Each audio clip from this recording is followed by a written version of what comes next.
Hello everyone. इस video में ना एक्चुअली हम डिस्कस करने वाले हैं एक स्पेशल वर्ड यानी कि फ्यू वाले वर्ड ग्रुप के बारे में। अब पहले हम समझते हैं कि फ्यू वाले वर्ड ग्रुप होते क्या हैं। अब इस फ्यू वाले वर्ड ग्रुप में आपके तीन वर्ड आते हैं जो कि आपका है यहाँ पर few, a few and the few. मतलब तीन वर्ड होते हैं few, a few and the few. अब ये फ्यू वाले जो वर्ड ग्रुप होते हैं इनके बाद में जब भी नाउन आपका आता है वो नाउन आपका काउंटेबल नाउन ही हो सकता है। मैं एक बार फिर से रिपीट कर दूं आपको कि फ्यू वाले वर्ड ग्रुप के बाद में जब भी आपका नाउन आता है वो नाउन आपका काउंटेबल नाउन ही हो सकता है। वैसे सबसे पहले मैं आपको थैंक्स बोलूं कि जब आपके तरफ से जो सवाल आता है ना तो मेरे को बहुत अच्छा लगता है कि ऐसा लगता है कि आप कुछ स्टडी कर रहे हैं तभी आपके पास में कुछ सवाल बन पा रहा है। और वैसे बच्चे जो पढ़ाई करते हैं, स्टडी करते हैं, उनके पास में सवाल बनता है। सवाल आपके पास में जब भी कुछ भी बनता है ना इंग्लिश से रिलेटेड, उस सवाल को कमेंट बॉक्स में आप लिखिए, उस पर आपको वीडियो ज़रूर मिलेगा।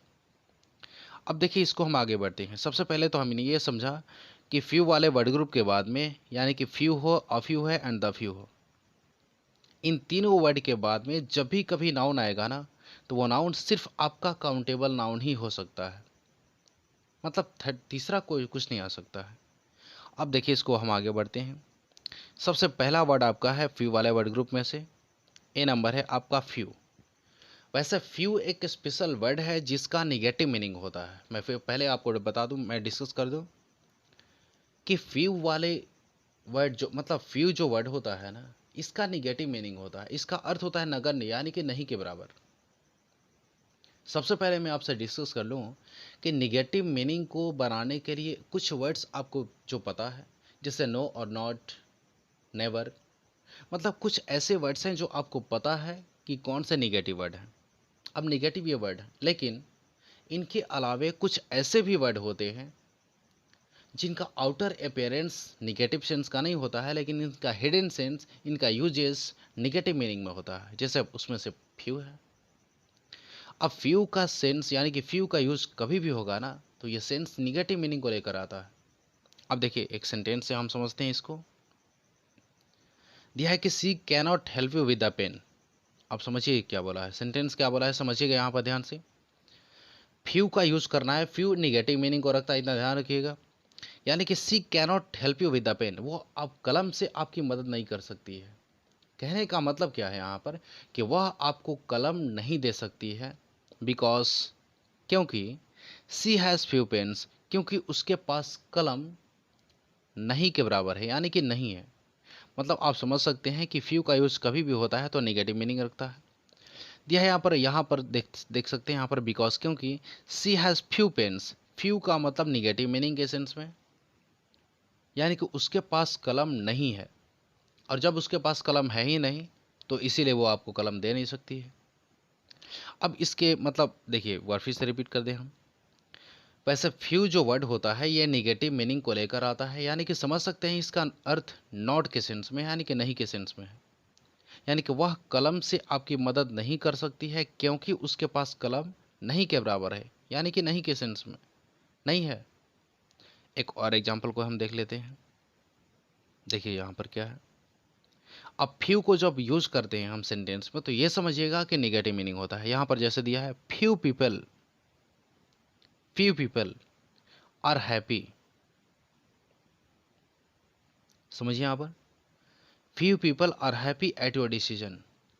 हालांकि आपने जो भी डिसीजन दिया था ना, फ्यू पीपल आर हैप्पी, मतलब नहीं के बराबर लोग खुश हैं। फ्यू पीपल यानी कि नहीं के बराबर कोई लोग, आर हैप्पी, खुश हैं। मतलब कोई भी आदमी यहाँ पर खुश नहीं है जो आपने डिसीजन दिया था। यानी कि ओवरऑल हमें यह समझने की जरूरत है कि फ्यू जो है ना यह नेगेटिव मीनिंग को लेकर आता है। वैसे हालांकि कहानी में भी सुनाया जाता है कि हम पॉजिटिवली बातें करते हैं लेकिन उसका सेंस जो होता है ना वो नेगेटिव सेंस में जाता है। तो वैसे बहुत काफ़ी बार होता है। चलिए नेक्स्ट वर्ड को हम देखते हैं। अगला है आपका ऑफ यू। देखिए इसको देखते हैं अगला, ऑफ यू। ऑफ यू का सेंस पॉजिटिव सेंस में जाता है। जैसे ऑफ यू का मतलब होता है कुछ या थोड़े से, कुछ या थोड़े से। यानी कि ऑफ यू का सेंस पॉजिटिव में होता है, यानी कि पॉजिटिव सेंस में होता है।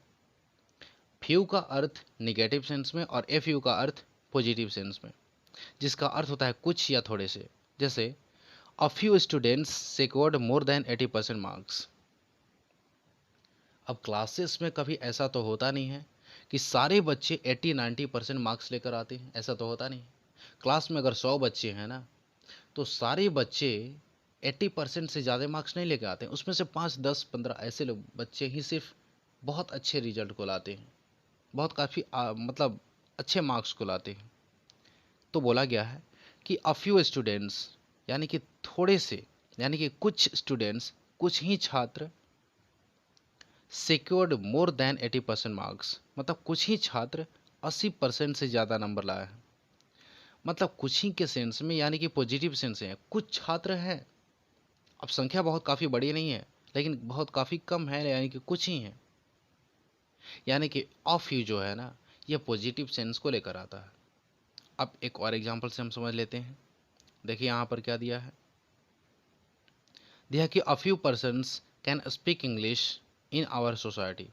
देखिए कुछ ही लोग जो हमारे सोसाइटी में रहते हैं ना, हमारे सोसाइटी में, समाज में वैसे हम देखते हैं कि हमारे सोसाइटी में बहुत कम लोग ऐसे होते हैं जो अंग्रेजी में बातें किया करते हैं। उसी चीज़ को बता रहा है कि a few persons can speak English in our society, मतलब कुछ ही लोग, यानी कि थोड़े से ही लोग हमारे समाज में अंग्रेजी बोल सकते हैं। सारे लोग नहीं बोलते हैं, बहुत काफ़ी कम, यानी कि बहुत कुछ, बहुत कम संख्या होती है इनकी। तो उसके सेंस में आप अ फ्यू का यूज़ करते हैं। और हाँ, इससे पहले मैं बता दूं, फ्यू वाले वर्ड ग्रुप के बाद में हमेशा ही काउंटेबल नाउन आता है। फ्यू वाले वर्ड ग्रुप, यानी कि फ्यू हो, अ फ्यू है एंड द फ्यू, इसके बाद में नाउन कभी भी आएगा तो वो काउंटेबल नाउन आएगा। और हाँ, काउंटेबल नाउन अगर होगा भी तो वो प्लुरल होगा, मतलब नाउन वो प्लुरल ही हो सकता है। जैसे देख सकते हैं, यानी कि अ फ्यू पर्सन्स, यहाँ पर पर्सन्स जो है प्लुरल के सेंस में। नेक्स्ट थर्ड वाला वर्ड ग्रुप को हम देखते हैं। देखिए दिया है द फ्यू। देखिए तो इसे देखते हैं।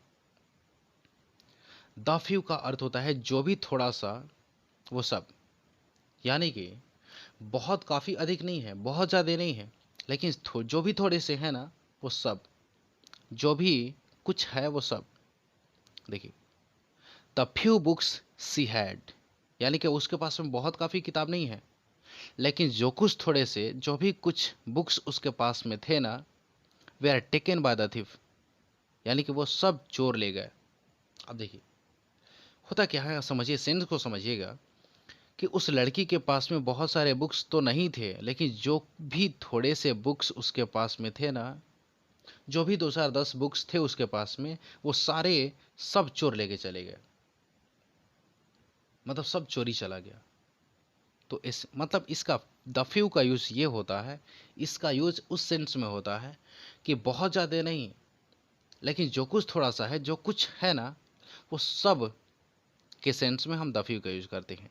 जैसे इसमें दिया है कि बहुत ज़्यादा बुक्स नहीं था, लेकिन जो कुछ थोड़े से बुक्स उसके पास में थे ना, वो सारे, वो सब चोर लेके चले गए। एक और एग्जांपल समझते हैं। देखिए दिया है आपको कि the few clothes he had, यानी कि जो भी थोड़े से कपड़े उसके पास में थे। अब उसके पास में बहुत काफ़ी समृद्ध नहीं है, बहुत काफ़ी धनी भी नहीं है, वो एक सिंपल आदमी है, जो कॉमन मैन है, वो साधारण इंसान है वो।